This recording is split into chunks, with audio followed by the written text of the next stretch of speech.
الصلاة والسلام عليك يا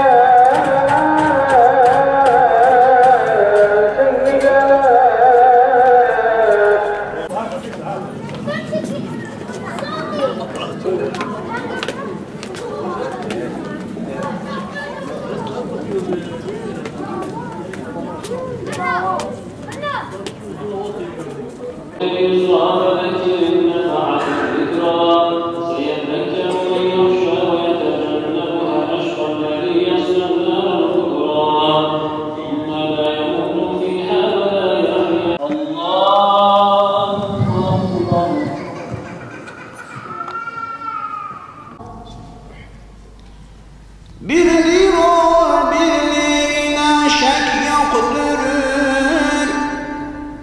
gerçi yanlış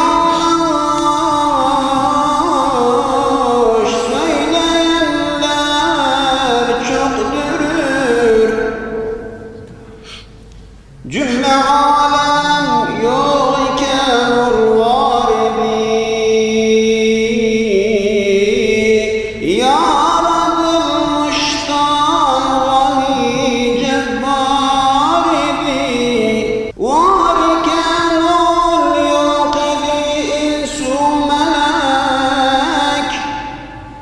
Arşu ferşu ay gün hem nuh felek. Sun ile bunlar ol var eyledi. Birliğine cümle ikrar eyledi. Eşrafil mahlukati seyyidina Muhammedin salavat.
Ey Mustafa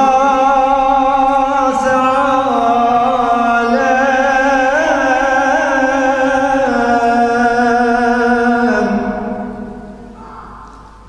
lütfünük ilahi.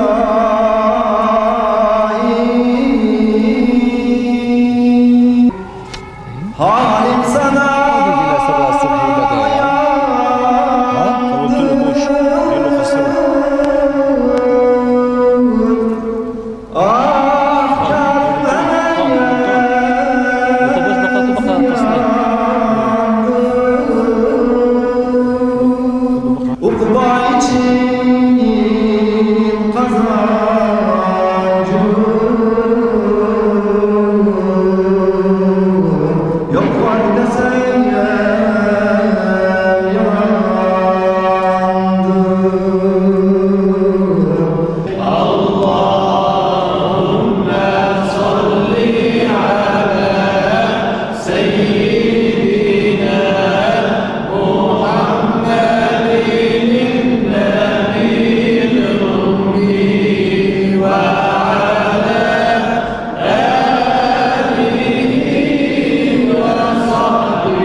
fazileti mübarek olsun.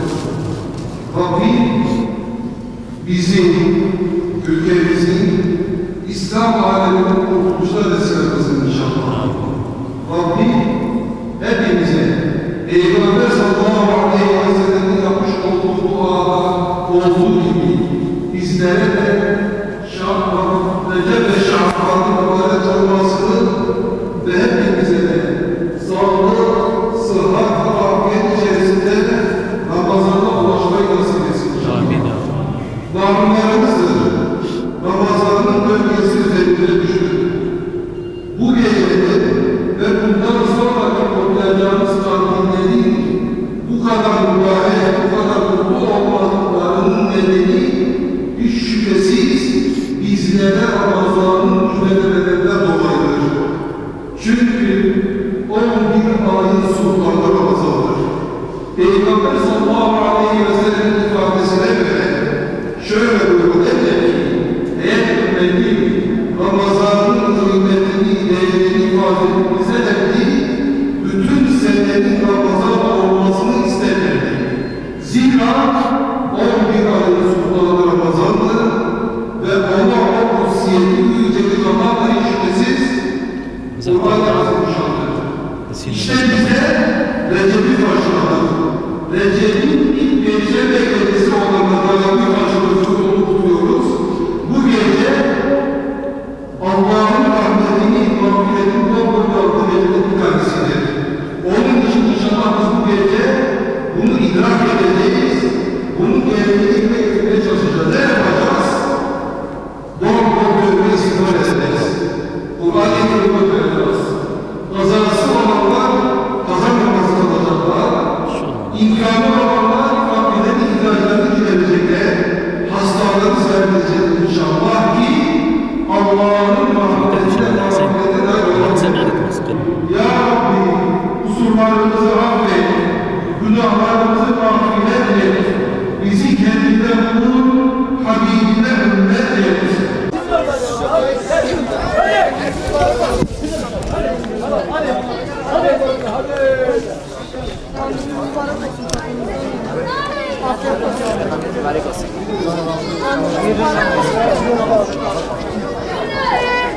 Hep konuda güzel bir şeydir. 3 ay Ramazan güzeldir. Ama maalesef Türkiye'de özellikle Siirt'te İslamiyet bitmiş. Tüm mevlütlerde gördük. 5.000 kişi, 2.000 kişinin katıldığı yerde sadece 150-200 kişi bir insan vardı. Bunu düşünerek Allah'a ibadet etmemiz lazım abi. Ama maalesef dediğim gibi İslamiyet'te yine öyle bir şey kalmamış. Kur'an'dan, dinden, imandan insanımız uzaklaşmış amoti. Bunu herkes bilsin. Yoksa sen de iddiayı biliyorsun benden. Burada 2000-3000 kişi girerdi bu camiye. Şimdi niye bugün de 150-200 kişi var? Bunu aklınız alıyor mu acaba? Ben size söylüyorum. Başka bir şey demek istemiyorum.